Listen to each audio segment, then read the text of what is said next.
Hi everyone, it's me, Spring, the fiber enthusiast, and welcome to the channel. Today's tutorial is going to be on a basic knitted mitered square. So grab yourself some knitting needles and yarn to match, or in my case, I'm using a light worsted DK, and I'm using a US 8mm needle.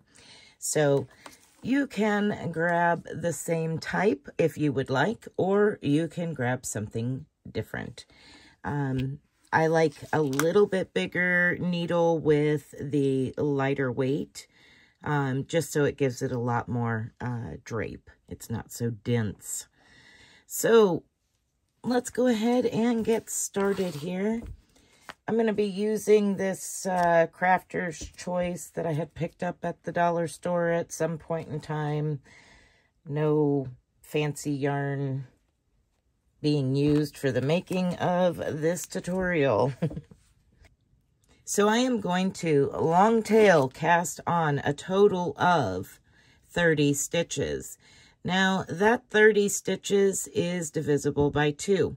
That's what you're looking for.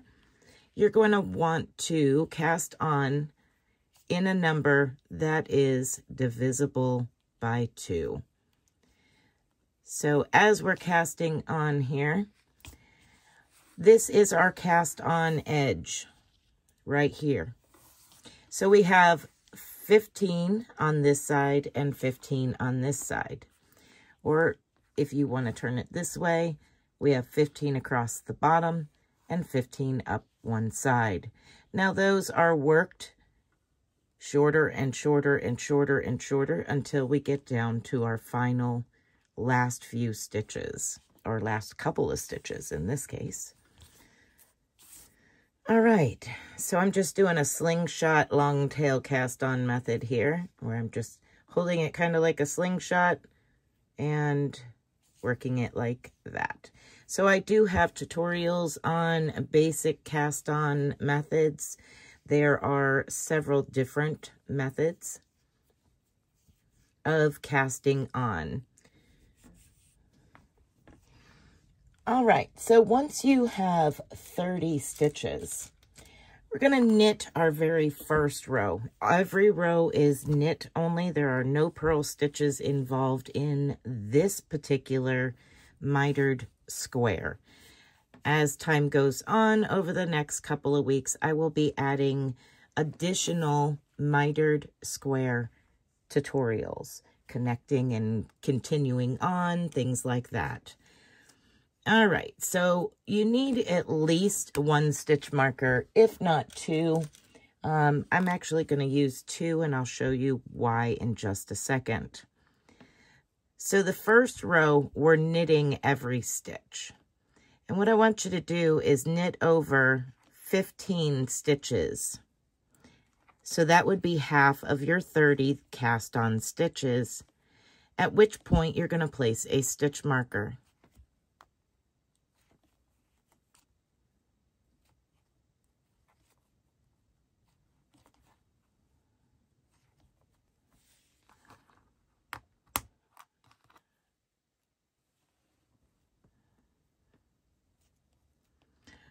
Once you've placed your stitch marker, you're going to continue on and knit the remaining 15 stitches.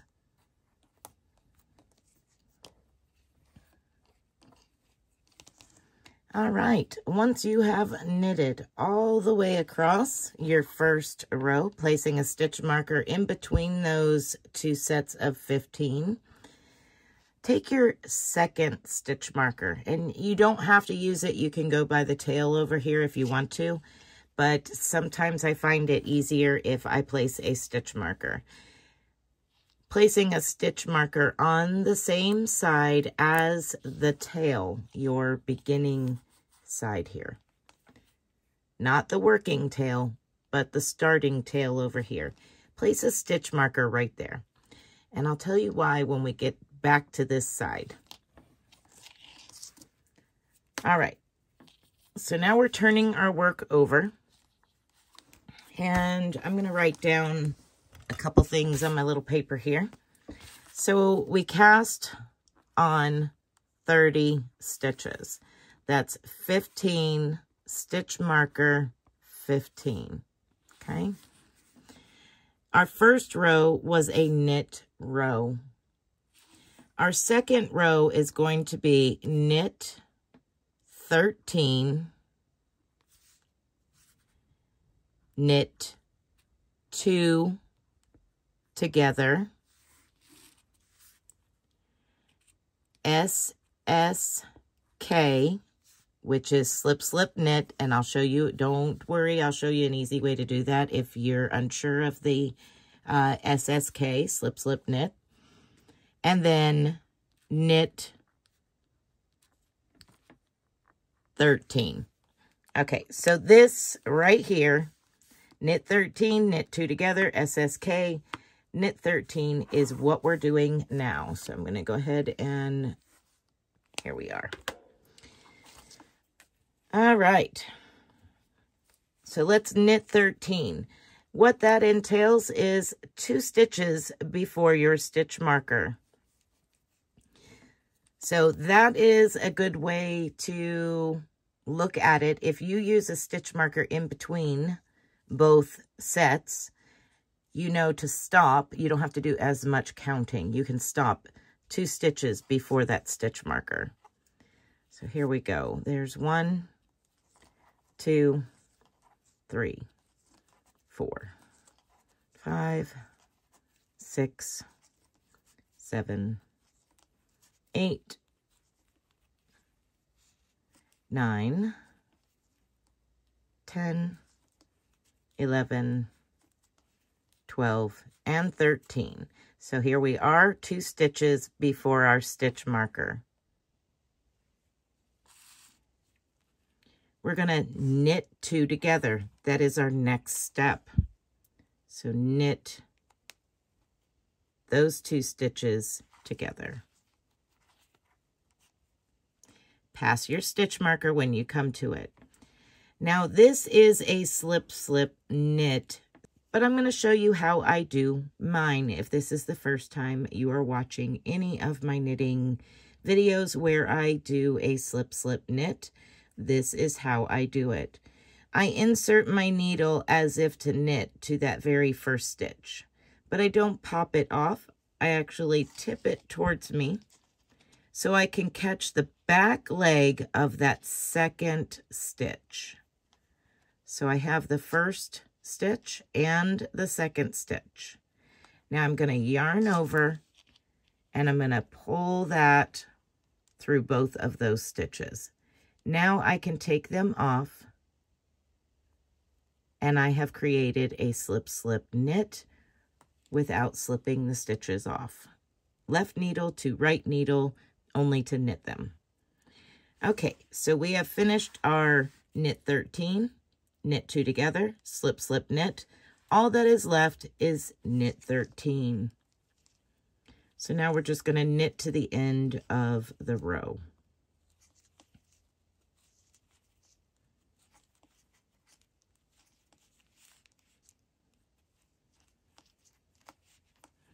Once you've reached the end of the row, we're going to turn our work over.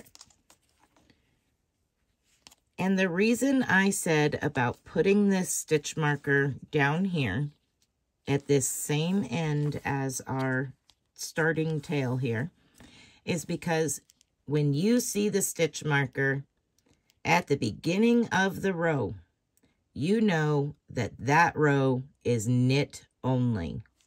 You knit every stitch. If your starting of the row does not have your stitch marker, you know it's a decreasing row, which is what we just did. So our next row, we simply would go back to, across that, we simply would go back and repeat row 1, which is just knit.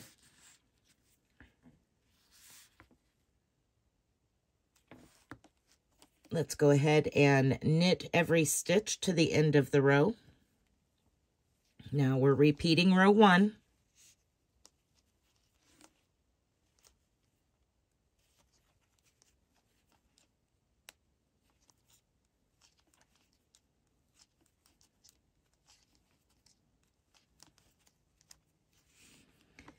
Okay, so now we've reached the end of the row. We're going to turn our work over, and we're back to a decreasing row. No stitch marker at the beginning of our row. That means we decrease. So if you've placed a stitch marker in between your two sets of stitches from the beginning, you now would work over to 2 before your stitch marker. And then you would repeat 2 together, slip your stitch marker, and SSK, slip, slip, knit. If you're not using a stitch marker, you're going to have to use a little bit more counting involved here.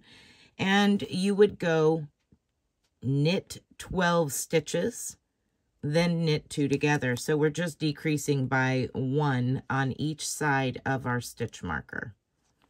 So knit 12, knit 2 together, slip, slip, knit, and knit 12. And you're going to continue that repeat until we are down to the last 2 stitches. We're going to knit a row, decrease a row, knit a row, decrease a row, and you continue doing that all the way down until we have reached the last 2 stitches. Now I'm going to go ahead and work these decreases until I have made it to, probably, let's go with knit 3, knit 2 together. When I get to that point, I will meet back up with you. All right, so as I said, I would come back when I had to knit 3, and then we did a decrease on both sides, and then knit 3. So we're going to go ahead and do that, and I just want to work through these last few with you. So here we do a knit 3, knit 2 together, pass your stitch marker, and slip, slip, knit,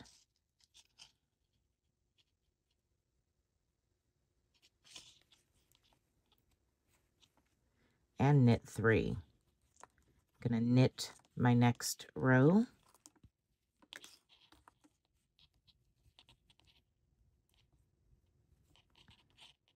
So knit all stitches on the following row.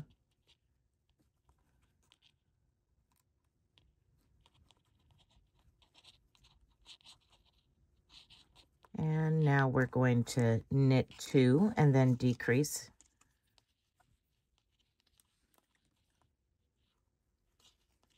So knit 1 and 2 and do our decrease on both sides of that stitch marker.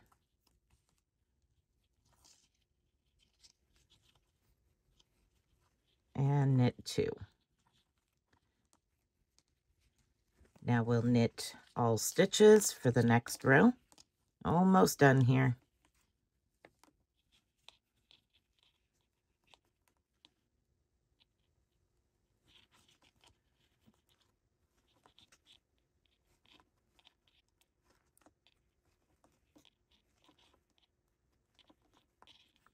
Turn your work over. Now we'll knit 1 and decrease, pass the stitch marker, decrease, and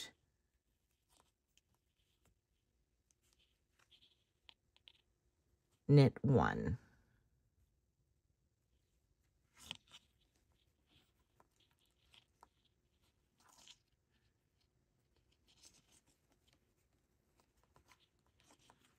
And now we'll knit all stitches for the next row, which you should be down to a total of 4 at this point. And now we're going to decrease because we only have 2 stitches. So we're going to decrease,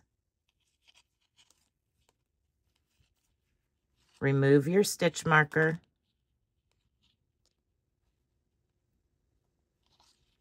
decrease the last 2 together,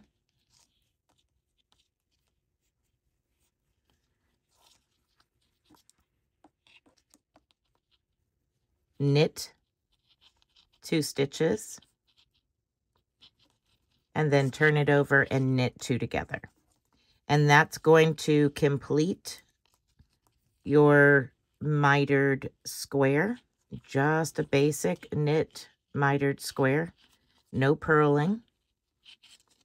Now I'm going to fasten off by just yarning over my needle and binding 1 stitch here. Cut my tail, pull it through, and cinch it down to my square. So here we have our square, just like that. All right, so the next installment that I do will be join as you go mitered squares. And I will show you how to pick up your stitches and where to pick up, where you're going to cast on, and how to continue on. All right, everyone, be blessed, be a blessing, and until next time, bye for now.